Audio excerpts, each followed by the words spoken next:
హస్తిన దురహంకారం తలవంచమంది. అది జరగని పని అని తేల్చి చెప్పిన ఆత్మాభిమానం జగన్ది. పిల్లనిచ్చిన మామకి వెన్నుపోటు పొడిచిన నయవంచన చంద్రబాబుది. ఢిల్లీ గద్దల అక్రమ కేసుల కుట్రలకు లొంగేది లేదన్న ధీరత్వం జగన్ది. అవసరం తీరిన తర్వాత ప్రతి ఒక్కరిని మోసం చేసే దగా స్వభావం చంద్రబాబుది. ప్రజా సంకల్ప యాత్రతో ప్రజల హృదయాలను గెలుచుకుని అధికారం అందుకున్న నాయకుడు వైఎస్ జగన్. వెన్నుపోట్లతో పొత్తుల నీడలో మరొకరి బలంతో అధికారం దక్కించుకున్న వ్యక్తి చంద్రబాబు. ఇచ్చిన ప్రతి హామీని అమలు చేసి జనరంజక పాలన సాగిస్తున్న ప్రజానేత వైఎస్ జగన్. ఎన్నికలు అవగానే మేనిఫెస్టోని మాయం చేసే మోసకారి చంద్రబాబు. ఇద్దరికీ ఉన్న తేడాని ఏపీ ప్రజలు గ్రహించారు. నక్కజిత్తుల చంద్రబాబుకి శాశ్వత గుణపాఠం చెప్పడానికి రెడీగా ఉన్నారు. దీనిపైనే వాల్టి మ్యాగజైన్ స్టోరీ. వైఎస్ జగన్మోహన్ రెడ్డి నాయకుడంటే ఎలా ఉండాలో ఆచరణలో చూపిస్తున్నారు. నారా చంద్రబాబు నాయుడు నాయకుడి ముసుగులో ఉన్న వంచకుడికి తిరుగులేని ఉదాహరణగా నిలిచారు. విచిత్రమైన విషయం ఏంటంటే చంద్రబాబుది 45 ఏళ్ల రాజకీయ జీవితం. 14 ఏళ్లు ముఖ్యమంత్రిగా వెలగబెట్టిన చరిత్ర ఆయనకుంది. కానీ చరిత్రలో ప్రతి పేజీకి కూడా వెన్నుపోట్లతో, నయవంచనతో, కుట్ర కుతంత్రాలతో నిండిపోయి ఉంది. విశ్వసనీయతలో, పాలనలో, సంక్షేమంలో, అభివృద్ధిలో, చిత్తశుద్ధిలో, నిబద్ధతలో ఏ విషయంలోనూ కనీసం జగన్తో పోల్చే స్థితిలో కూడా చంద్రబాబు లేరు. ఇచ్చిన మాట కోసం ఎన్ని కష్టాలైనా భరించే జగన్ ఓవైపు, ఆదుకున్న ప్రతి ఒక్కరిని అవసరం తీరిన తర్వాత తడిగుడ్డతో గొంతులు కోసే చంద్రబాబు మరోవైపు. Leader versus cheater. ప్రపంచంలో ఎక్కడైనా సరే ఇద్దరు రాజకీయ ప్రత్యర్థులను విశ్లేషించే క్రమంలో బలాలను, బలహీనతలను ప్రస్తావించే సమయంలో చాలా వరకు ఆ ఇద్దరు తమ ఉనికిని, ఇమేజ్ని, ప్రజాక్షేత్రంలో తమకున్న బలాన్ని పోటాపోటీగా చాటుకుంటారు. కానీ ఏపీ పొలిటికల్ స్క్రీన్ మీద జగన్ వర్సెస్ చంద్రబాబు ఎపిసోడ్లో మాత్రం ఏ ఒక్క విషయంలోనూ జగన్మోహన్ రెడ్డికి ధీటుగా నిలబడడం కాదు కదా, కనీసం పోలిక పెట్టడానికి కూడా వీల్లేని హీన చరిత్ర, నీచ స్వభావం చంద్రబాబుది. విశ్వసనీయత నుంచి మొదలు పెడితే పాలన దాకా, నిజాయితీ నుంచి మొదలు పెడితే ఇచ్చిన మాట మీద నిలబడే నిబద్ధత దాకా ఏ కోణంలోనూ జగన్ వ్యక్తిత్వం ముందు చంద్రబాబు నిలబడడానికి కూడా అవకాశం లేకపోవడం విశేషం. 30% ఓట్లు ఉన్నాయంటే 25% మంది మా దేవుడు అంటున్నారు. మనం రాక్షసుడు అంటాం కాదు, వాళ్ళు ఏమంటున్నారు, 30% ఓటర్లు ఆయనకుంటే 25% మంది దేవుడు అంటున్నారు. ఈయనకి 30% మందే ఉన్నాయనుకున్నాం. 30% మంది ఈయన కూడా ఉందనుకున్నాం. మన ఎక్కడ 1% కూడా తగ్గించదు. 1% కూడా దేవుడు అంటలా. చూడండి, అంటే మీరు చేసినటువంటి పథకాలతో ప్రయోజనం పొంది వాళ్ళు కృతజ్ఞతతో దేవుడు అంటున్నారు. అక్కడ అది గమనించాలి. మరి రాక్షసుడు ఎట్లా అవుతాడు? ఎవరికి రాక్షసుడు? ప్రాణం పోయినా సరే ఇచ్చిన మాట తప్పకూడదు. వైఎస్ రాజశేఖర రెడ్డి నుంచి జగన్మోహన్ రెడ్డి నేర్చుకున్నది ఇదే. జగన్ రాజకీయ జీవితాన్ని గమనిస్తే ఆయన ఎదుగుదల వెనక కనిపించేదంతా నిజాయితీ, విశ్వసనీయతే. వైఎస్ఆర్ మరణంతో తట్టుకోలేక 600 మందికి పైగా ప్రాణాలు కోల్పోయారు. వాళ్ల కుటుంబాలకు ధైర్యం చెప్పడానికి అంత బాధలోనూ ఓదార్పు యాత్ర ప్రారంభించారు వైఎస్ జగన్. 2 విడతల యాత్రకు విశేష స్పందన రావడం పార్టీలో కొందరికి అసూయ కలిగించింది. అంతే, కొన్ని కాంగ్రెస్ కండువాలు కుతంత్రాలకు తెరతీశాయి. హస్తినకి లేనిపోనివి నూరిపోశాయి. ఓదార్పు యాత్రని వెంటనే ఆపేయాలని ఢిల్లీ నుంచి ఆదేశం. మాట ఇచ్చాక వెనక్కి తగ్గితే ఆయన వైఎస్ఆర్ తనయుడు ఎందుకవుతాడు? పదవుల కన్నా ప్రజలకు ఇచ్చిన మాటే ముఖ్యమని 10 జన్పథ్కి తేల్చి చెప్పేశారు వైఎస్ జగన్మోహన్ రెడ్డి. ఓదార్పు యాత్రని యథావిధిగా కొనసాగించారు. అదే సమయంలో ఎంపీ పదవికి పార్టీకి రాజీనామా చేశారు. తల్లి విజయమ్మ పులివెందుల అసెంబ్లీకి రాజీనామా చేశారు. తనను నమ్ముకున్న ప్రజల కోసం, తండ్రి లక్ష్య సాధన కోసం వైఎస్ఆర్ కాంగ్రెస్ పార్టీ స్థాపించారు జగన్మోహన్ రెడ్డి. కడప లోక్సభ నుంచి జగన్, పులివెందుల అసెంబ్లీ స్థానం నుంచి విజయమ్మ వైఎస్ఆర్సీపీ తరపున అఖండ మెజారిటీతో విజయం సాధించారు. ఇచ్చిన మాట కోసం ఎంత కష్టమైనా భరించడానికి సిద్ధపడిన జగన్మోహన్ రెడ్డికి ప్రజలు జేజేలు పలికారు. అంతే, కాంగ్రెస్ అధిష్టానం కుట్రలకు తెరలేపింది. చంద్రబాబుతో కుమ్మక్కై అక్రమ కేసులు పెట్టించింది. 16 నెలలు అక్రమ నిర్బంధాన్ని ఎదుర్కొన్న జగన్మోహన్ రెడ్డి 10 జన్పథ్కి లొంగలేదు. ఆ సమయంలో కాంగ్రెస్ అధిష్టానం చాలా బెదిరించింది. జగన్ మాత్రం తలవంచేది లేదన్న తన నిర్ణయానికే కట్టుబడి ఉన్నారు.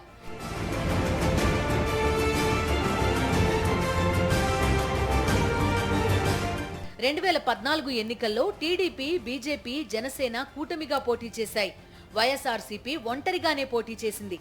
ఆ ఎన్నికల్లో కేవలం 5 లక్షల ఓట్ల తేడాతో అధికారానికి దూరమైంది వైఎస్ఆర్సీపీ. రైతు రుణమాఫీ చేస్తానని ఒక్క హామీ ఇచ్చినట్టయితే 2014లోనే జగన్ సీఎం అయ్యేవారు. కానీ నాడు ఏపీ ఉన్న పరిస్థితుల్లో 89,000 కోట్ల రూపాయల రైతుల రుణాలను మాఫీ చేయడం అసాధ్యం. దొంగ హామీలిచ్చి ప్రజలను మోసం చేయలేనన్నారు జగన్. ఆ ఎన్నికల్లో గెలిచిన వెంటనే ఎప్పట్లానే ఇచ్చిన హామీలను తుంగలో తొక్కి ప్రజలను దారుణంగా మోసం చేశారు చంద్రబాబు. తొలి రోజు నుంచే ప్రతిపక్ష నేతగా ప్రజల పక్షాన పోరాటం మొదలుపెట్టారు వైఎస్ జగన్. ప్రత్యేక హోదా సాధన కోసం ఉద్యమ బాట పట్టారు. ప్రజాస్వామ్యాన్ని వెక్కిరిస్తూ 23 మంది వైఎస్ఆర్సీపీ ఎమ్మెల్యేలను కొన్న చంద్రబాబు వారిలో కొందరిని కేబినెట్లోకి కూడా తీసుకున్నారు. దీంతో అసెంబ్లీ సమావేశాలను బహిష్కరించిన వైఎస్ జగన్ ప్రజా సంకల్ప పాదయాత్రకు శ్రీకారం చుట్టారు. 3648 కిలోమీటర్లు సాగిన ఆ పాదయాత్ర ఏపీ రాజకీయాల్లో ప్రకంపనలు సృష్టించింది. దేశవ్యాప్తంగా చరిత్ర సృష్టించింది.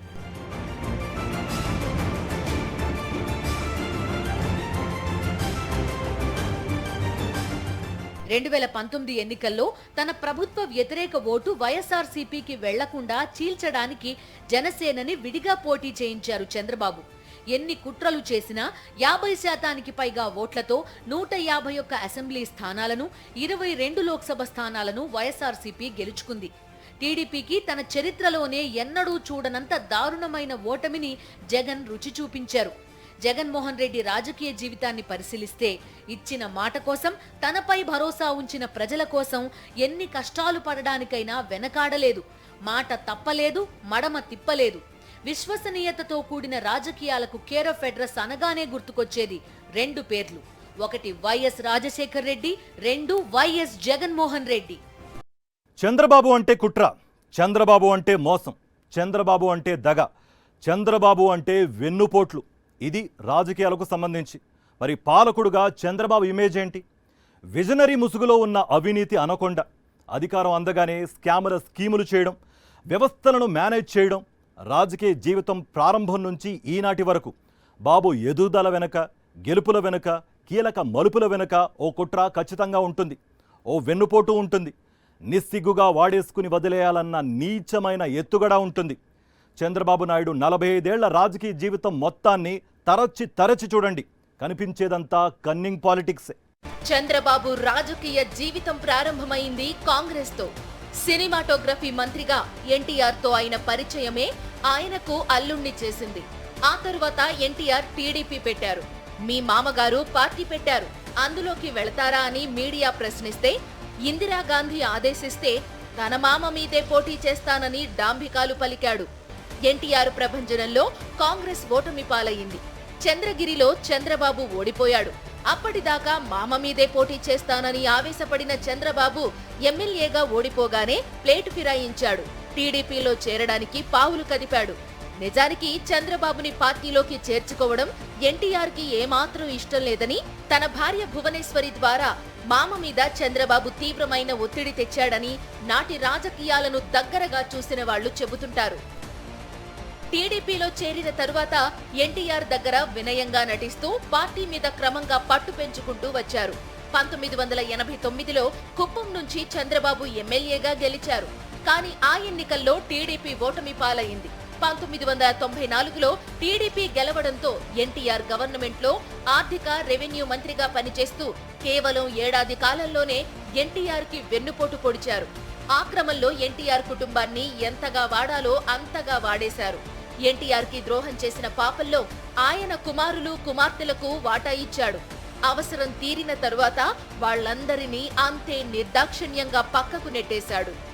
వైస్రాయ్ హోటల్ ముందు ఎన్టీఆర్ మీద చంద్రబాబు చెప్పులు వేయించినా ఇది తప్పు అనలేని స్థితికి ఎన్టీఆర్ కుటుంబాన్ని తీసుకెళ్లిపోయారు చంద్రబాబు. అవసరం తీరాక వారందరూ పార్టీ నుంచి బయటకు వెళ్లేలా చేశారు.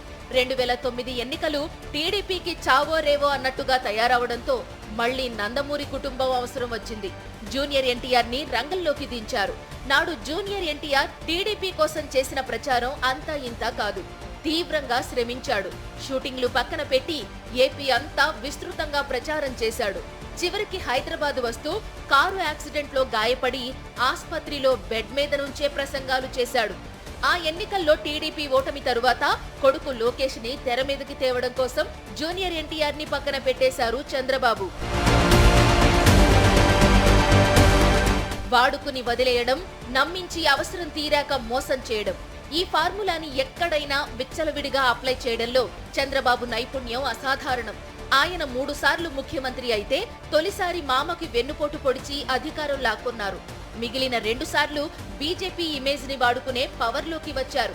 రాజకీయంగా బీజేపీని వాడుకుని లాభపడటం, అవసరం తీరిన తర్వాత బీజేపీని మతోన్మాద పార్టీ, మసీదులు కూల్చే పార్టీ అని దూషిస్తూ దూరంగా జరగడం తన రాజకీయ జీవితంలో చంద్రబాబు పదే పదే చేశారు. 2004 తరువాత 2009లోనూ ఓటమి పాలవడంతో 2014లో మళ్లీ బీజేపీకి జై కొట్టారు చంద్రబాబు.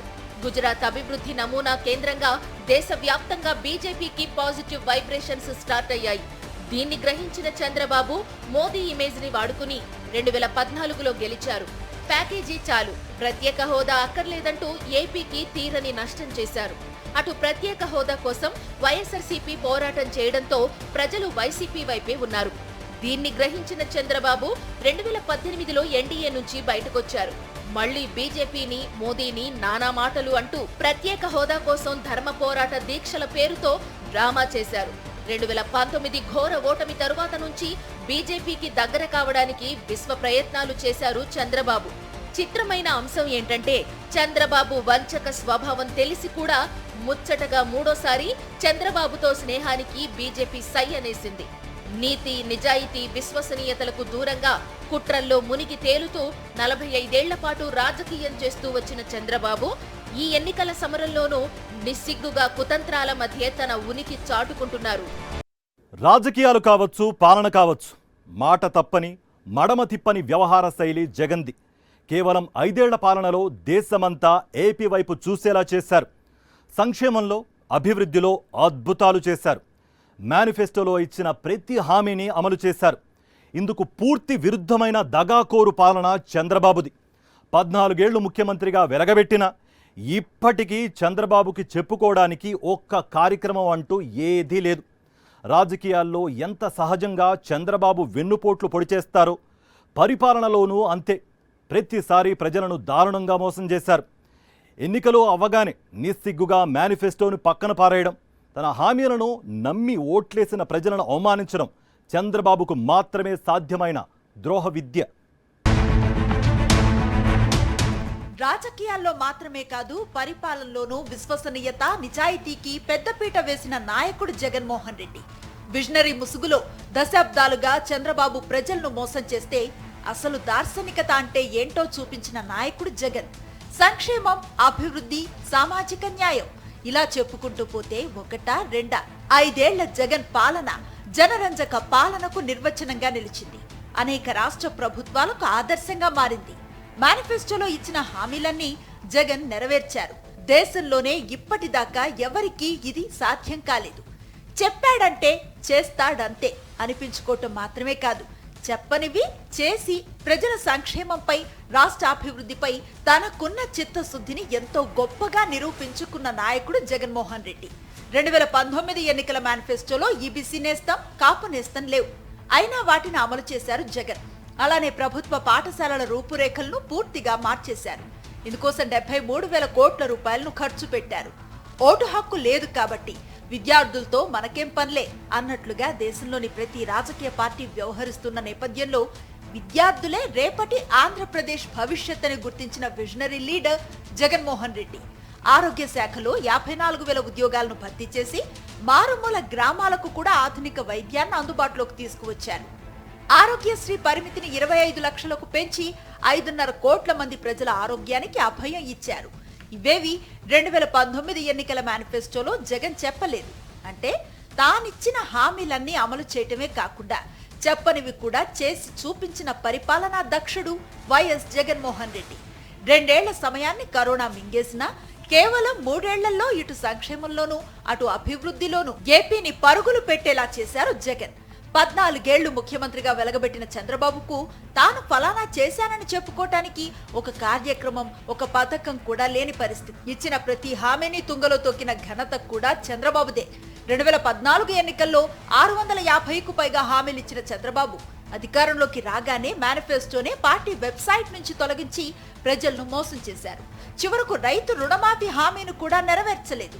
తొలి నుంచి చంద్రబాబు తీరింతే. ప్రతి ఎన్నికల్లోనూ ఇష్టారాజ్యంగా హామీలను గుప్పించటం, అధికారంలోకి వచ్చాక వాటిని తుంగలో తొక్కి ప్రజలను మోసం చేయటం, అలానే స్కాముల మీద స్కాములు చేసి లక్షల కోట్ల రూపాయల ప్రజాధనాన్ని దిగమింగటంలో చంద్రబాబును మించిన నాయకుడు దేశంలోనే లేరు. నాటి ఏలేరు భూముల కుంభకోణం నుంచి మొదలు పెడితే తాజాగా చేసిన స్కిల్ స్కామ్, అమరావతి భూముల కుంభకోణం దాకా ఆ జాబితాకు అంతమే లేదు. చివరకు తనను 35 ఏళ్లుగా ఎమ్మెల్యేగా గెలిపిస్తూ వచ్చిన కుప్పం నియోజకవర్గానికి కూడా చంద్రబాబు ఏం చేయలేదు. కుప్పంని మున్సిపాలిటీ చేసింది వైఎస్ జగనే. కుప్పంను రెవెన్యూ డివిజన్ చేసిన ఘనత కూడా జగన్మోహన్ రెడ్డిదే. ఇక కుప్పం ప్రజల చిరకాల వాంఛ అయిన హంద్రీనివా జలాలను అందించింది కూడా జగన్మోహన్ రెడ్డి. అందుకే కుప్పం ప్రజలు కూడా ఈసారి చంద్రబాబుకు తమ ఓటుతో బుద్ధి చెప్పడానికి సై అంటే సై అంటున్నారు. విశ్వసనీయతలో, నిజాయితీలో, ఇచ్చిన మాటకి కట్టుబడి ఉండటంలో, ప్రజల సంక్షేమం కోసం మనసు పెట్టి పనిచేయటంలో, రాష్ట్రాన్ని అభివృద్ధి పథంలో నడిపించటంలో, ఇలా ఏ కోణంలో చూసినా జగన్మోహన్ రెడ్డితో కనీసం పోలిక పెట్టే స్థాయిలో కూడా చంద్రబాబు తన ఉనికిని చాటుకోలేకపోతున్నారు. నయవంచక రాజకీయాలకు కేరఫ్ అడ్రస్ గా దేశవ్యాప్తంగా తన ఉనికిని చాటుకుంటున్న చంద్రబాబు మరోసారి ఏపీ ప్రజలను మోసం చేయడానికి తయారయ్యారు. 2014 ఎన్నికల్లో ఏ కూటమైతే ఏపీ ప్రజలను దారుణంగా మోసం చేసిందో ఇప్పుడు మళ్లీ అదే కూటమి ఏపీ ఎన్నికల సమరంలో కుట్రలు పన్నుతోంది. చంద్రబాబుకు ఈ కూటమికి జీవితాంతం గుర్తుండే గుణపాఠం చెప్పటానికి ఏపీ ఓటర్లు సిద్ధంగా ఉన్నారు.